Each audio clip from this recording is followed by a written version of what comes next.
I'm Matt at Nexus Baseball, and this is episode 27 of the Tommy John Epidemic.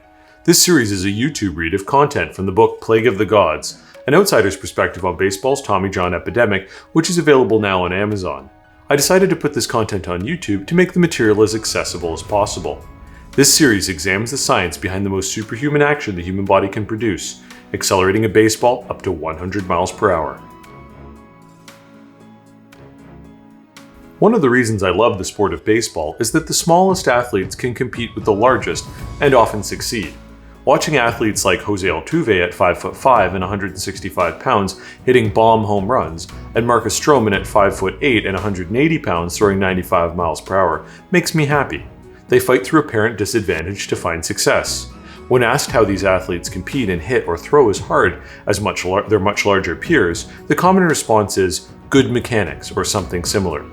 But could their larger peers not similarly learn good mechanics and throw significantly faster? This is true in virtually every other athletic endeavor, which is why weight classes exist and men rarely compete against women. Of course, there are diminishing returns to size, but these individuals are well under the curve for their sport. How is it possible that Marcus Stroman can throw as hard as he does, or that baseball's most recent hardest thrower, Jordan Hicks, is only 6'2" and 185 pounds? I believe this is due to a fundamental misunderstanding of where the force in the baseball pitch is generated. As a review of Newtonian physics, Newton's first law is that objects will remain at rest or in uniform motion unless acted upon by an external force. Newton's second law is that the net force on an object can be calculated by multiplying the mass of the object by its acceleration, or its change in speed. Newton's third law is that for every force there must be an equal and opposite force functioning in the opposite direction.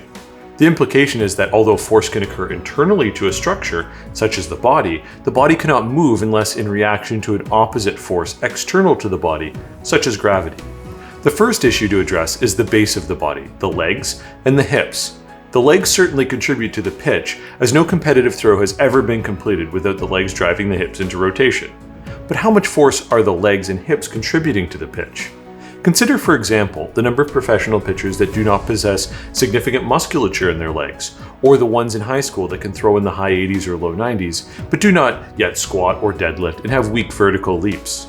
Also consider the relationship between the fundamental leg exercises that most professional pitchers do and their output power. In a commonly seen but hypothetical example, if a pitcher increases their barbell squat from 135 pounds to 300 pounds, they might see a 3 mile per hour increase in their fastball. This would be classified as a weak relationship. These exercises are fundamental athletic activities that I would recommend to a client for proper muscular health. But clearly from a sport-specific perspective, there seems to be minimal impact from lifting particularly heavy. In activities such as the vertical leap or in sprinting, these exercises done with heavy loads have shown to have the opposite effect, providing great benefits. The distinction is that these activities work in direct opposition to gravity, whereas the pitching motion occurs traveling down the mound perpendicular to gravity. In fact, the mound removes the need to fight gravity even further by stepping down into foot strike. Most of the powerful muscles of the leg work on the sagittal or forward plane. When viewed on an anatomy image, can be seen to have fibers that run primarily up and down, parallel to gravity. The glutes, on the other hand, have fibers that contract parallel to the ground and perpendicular to gravity when standing, and are therefore much more active in the pitching motion. The primary functions of the leg and hip muscles in the pitching motion are stability, to control the descent down the mound, and the quick rotation of the hip after foot strike. The reason the foot must be down first and the front leg flexed is that without it, the hips would continue their rotation in space, leading to over-rotation, loss of balance, and the inability to deliver accurately. By stopping rotation, the legs transfer the force of the rotation to the trunk. The strength in the legs required, therefore, is to rotate the hips as fast as possible and then stop that rotation. This rotation to the hips does not take place primarily against the force of gravity, the primary force our muscles are designed to overcome. Instead, they work parallel to it, requiring enough force to accelerate the hips at high speed. To determine if a pitcher is using their legs, one simply needs to look at how quickly their hips have rotated from facing sideways to the rotational stop facing the plate, relative to their body weight. The work to accomplish this is aided by gravity itself coming down the mound, and the front leg twisting into foot strike is not a large component. This is due to the only body weight load and dependent primarily on the weight of the pitcher and their weight distribution. This is the same reason that long drive champion golfers are also sometimes of smaller stature, such as Jamie Sadlowski. The hips can be accelerated more quickly due to the better power-to-weight ratio. Of course, the pitcher must still decelerate the weight and must possess the leg strength to decelerate the hips and weight coming down the mound. But again, the force to accomplish this is primarily a factor of one's own body weight. It is simply easier to decelerate and stabilize the weight transfer the lighter the pitcher. More force is transferred up the kinetic chain, however, with a heavier hip, creating more torque. But using Newton's second law, the pitcher will not need to accelerate the hips as quickly. Therefore, you end up with a power break-even point, where too small and there isn't enough extra speed to make up for the reduced mass. Several examples illustrate this point. The first is that Tom House conducted a study demonstrating that when a pitcher throws from their knees with limited ability to rotate the hips, no leg drive, and no help from the mound, they were able to throw 80% of their mound velocities. The second example is that of throwing a ball with just a hip turn, a locked torso, and an outstretched arm. Even if one were to throw their entire legs and hips into the rotation to a degree much greater than seen on the mound in professional pitchers, with an arm at full extension, most would struggle to throw the baseball more than 30 or 40 miles per hour.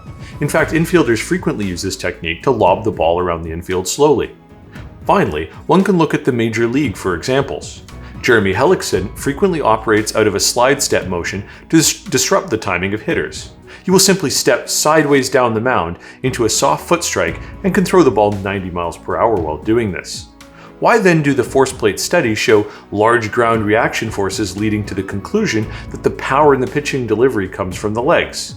Well, if I'm trying to throw with the maximum force I can, I'm going to attempt to recruit as much muscle as I can and drive my body forward as hard as possible. This is extremely intuitive in all linear motions, such as jumping. Pitchers are usually trained to have powerful leg muscles, and when driving off the rubber and falling down the mound into foot strike, a lot of force is expended and then stopped into the ground. The problem is that much of this energy is dissipated uselessly through the front leg to stop that forward momentum. This is also why high levels of knee flexion are seen in professional pitchers. Professional pitchers are paid to compete in the sport and most likely train like athletes. They've developed musculatures that attempt to bring as much of that athleticism as possible into the motion. Some of it is conferred, which is why an aggressive motion may add a couple of miles per hour of linear force to the velocity of the pitch, but at the expense of a much higher energy expenditure. This is also why relievers, not attempting to pace themselves, can throw every iota of their athleticism into throwing, as they usually only go a single inning. Where then does the rest of the energy come from? First, let's look at how much energy it takes to throw a ball at 95 miles per hour. Returning to Newton's second law, force equals mass times acceleration squared. The mass of the ball for our purposes is the standard 5-ounce baseball weight, which is 142 grams. The acceleration of the baseball calculated, just as a radar gun would, out of the hand and without air resistance, would accelerate at 42.47 meters per second squared, equivalent to 95 miles per hour. This would result in a force calculation of just over 6 newtons of force. Join me for episode 28 next week. Remember, if you like the content, please like and subscribe. Your support makes this work possible. Also, if you want to jump ahead, please consider picking up the book on Amazon from the link in the description below. See you next week.